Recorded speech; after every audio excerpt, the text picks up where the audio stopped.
औज़ुबिल्लाहिमिनश्शैतानिर्रजीम बिस्मिल्लाहिर्रहमानिर्रहीम अस्सलामु अलैकुम वरहमतुल्लाहि वबरकातुहू। नाज़रीन किराम, मैं हूँ फैसल सैयद। आप मेरा यूट्यूब चैनल देख रहे हैं। उम्मीद करता हूँ आप जहाँ भी होंगे रब ताला के पनाह में आफ़ियत से होंगे। नाज़रीन, कैप्टन रिटायर्ड सफ्दर जो मरियम साहिबा के हस्बैंड हैं और नवाज शरीफ साहब के दामाद भी हैं, उन्होंने आज एक बहुत ही तहलका खेज़ किस्म का इंटरव्यू दिया जी, अपने ही घर से। एक बहुत बड़ी आवाज़, उस पर बात करेंगे। दिलचस्प किस्म का इंटरव्यू और बड़े ही तल्ख किस्म के हक़ाइक़। और इसके बाद इलेक्शन जो है वो नहीं हो सकते, साफ जवाब अदालत में। इस पे गुफ्तगू करते हैं। तो सबसे पहले कैप्टन रिटायर्ड सफ्दर जो है, उन्होंने आज एक बड़ा ही सरप्राइजिंग किस्म का इंटरव्यू दिया जी। वो दाता दरबार में लाहौर जो है वो नमाज़ पढ़ने के लिए तशरीफ़ ले गए थे। नमाज से फ़ारिग हुए तो ARY के जो एक नुमाइंदा हैं उनके साथ उन्होंने बातचीत की, उन्होंने इंटरव्यू दिया बाकायदा। बहुत ही सवालात हैं बड़े इम्पॉर्टेंट किस्म के, जिनके उन्होंने भी सीधे सीधे जवाब दिए। वो सीधे से बंदे बात कर जाते हैं, बाद में उन क्रिटिसिज्म का भी निशाना बनता है, बनाया जाता है।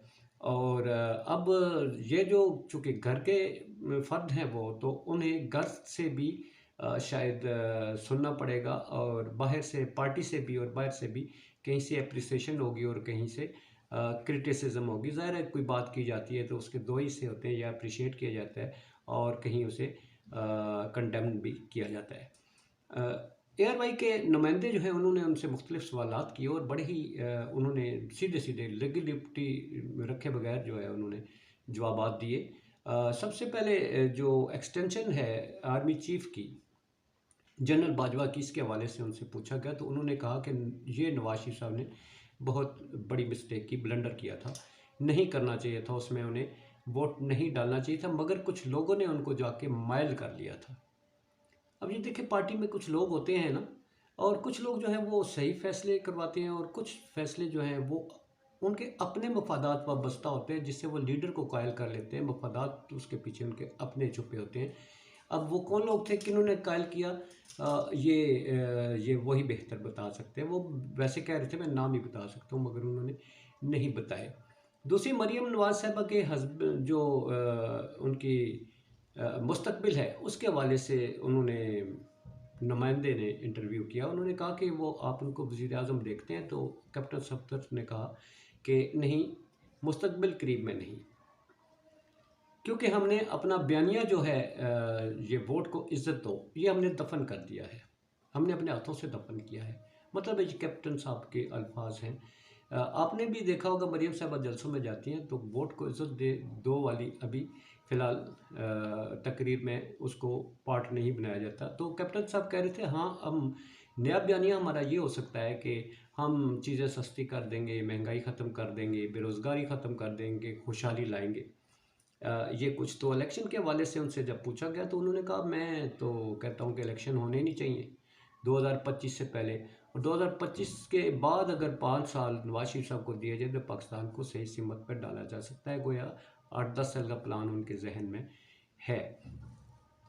इसके बाद उनसे जो गुफ्तगू की गई उसमें इमरान खान साहब के हवाले से उन्होंने कहा कि वो मैंने एक ट्वीट किया था, उस हवाले से वो मैं उस पर शर्मिंदा हूँ। मुझे बाद में नदामत हुई कि मुझे नहीं करना चाहिए था। किसी की ज़ाती ज़िंदगी के हवाले से हमें उसे निशाना नहीं बनाना चाहिए, क्योंकि यहाँ पर बहुत सारे हैं हमारे इर्द गिर्द। वो कह रहे थे कि ये बहुत सारे उन पर भी ये ज़ाती ज़िंदगी पे सवालात उठते हैं। वो कह रहे थे यहाँ तो कहीं तस्वीरें नंगी हैं, तो कोई हिमाम में नंगे हैं, तो कोई किस तरह से कहते हैं। ये तो फिर बहुत सारे लोग हैं ऐसे। तो जब सारे और हैं ऐसे, तो फिर एक बंदे को क्यों निशाना बनाया जाए।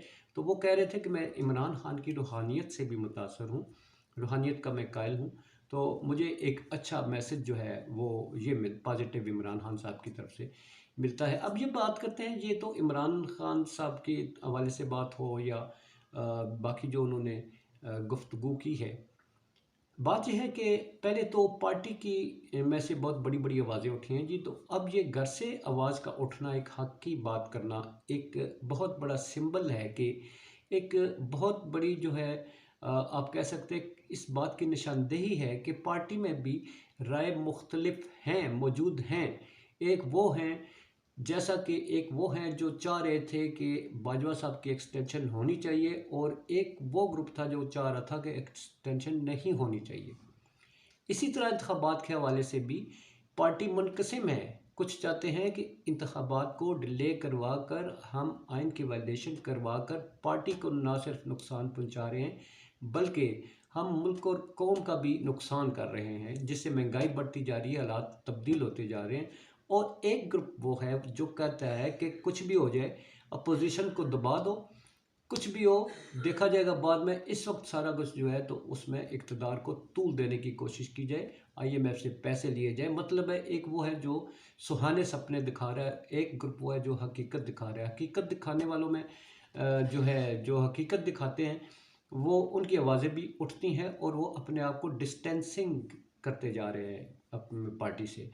जैसा कि इसमें मुफ्ता इस्माइल साहब हैं, शाहिद खाकान अब्बासी साहब हैं, सरदार महताब ख़ान अब्बासी हैं, इसी तरह दीगर लोग जो हैं, और कुछ अभी धीरे धीरे से बात करते हैं, कोई सामने नहीं। ये तो वो हैं शाहिद खाकान अब्बासी साहब के बारे में, जैसा कि इन्होंने फरमाया कैप्टन सफदर साहब ने, कि उन्होंने कहा कि वो मेरे भाई हैं और उनका सियासत में बहुत बड़ा कद काट है। ये ओहदे उनके लिए सानवी हैसियत रखते हैं, ओहदे उनके लिए बहुत कम हैसियत रखते हैं। हमज़ा शहबाज के हवाले से भी बताया कि वो भी मेरा भाई है, जब मैं कहूँगा वो वापस आएगा। अभी फ़िलहाल वो घूमने फिरने गया है, मेरा भी दिल चाहता है मैं भी घूमूँ फिरूँ। तो ये जो है सियासत में अब कुछ लोग बोल लेते हैं और कुछ लीडर के सामने दबे रहते हैं। जो दबे रहते हैं वो उनके अंदर के हालात कुछ और होते हैं, मगर वो लीडर के सामने अपने मुफाद के लिए जो है वो खामोश रहते हैं। अगर वो चाहते हैं भी हैं बोलना तो वो नहीं बोलते। वो इस डर में होते हैं कि शायद टिकट ना मिले, वो इस डर में होते हैं, हो सकता है मुझे डाल ना दिया जाए, हो सकता है कि मुझे आइंदा मेरा मुस्तकबिल में जो है तो वो फ्यूचर, मेरा जो मुस्तकबिल है वो डार्क हो जाए।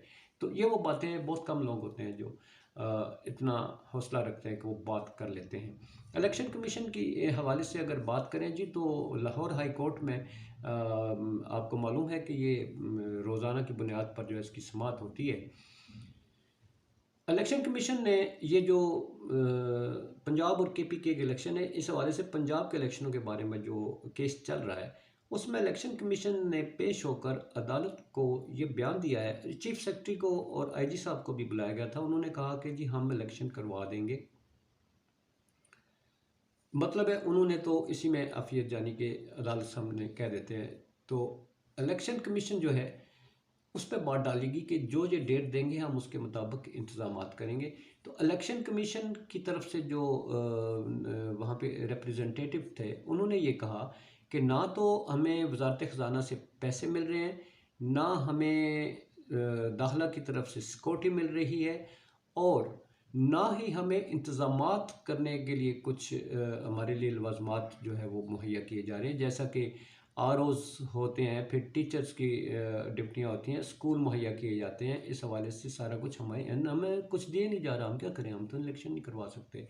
और मुल्क में दहशतगर्दी भी है और सारा कुछ इस हवाले से गोया जो गवर्नमेंट चाहती है वैसे ही उन्होंने वहाँ पर बयान दे दिया। मगर अदालत के रिमार्क्स बड़े अहम हैं।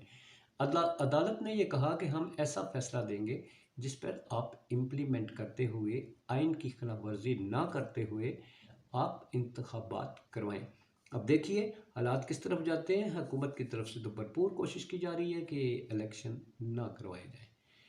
नेक्स्ट व्लॉग में बात करूंगा जी, आज सुप्रीम कोर्ट में जो इमरान खान साहब की तारीख थी उस हवाले से, और फिर जो IMF के साथ हमारा चल रहा है, और मेडिकल किसका करवाया जाएगा, इस पे बात करते हैं नेक्स्ट व्लॉग में। अपना बहुत सारा ख्याल रखिए। पाकिस्तान जिंदाबाद, पाक अफवाज पाइंदाबाद।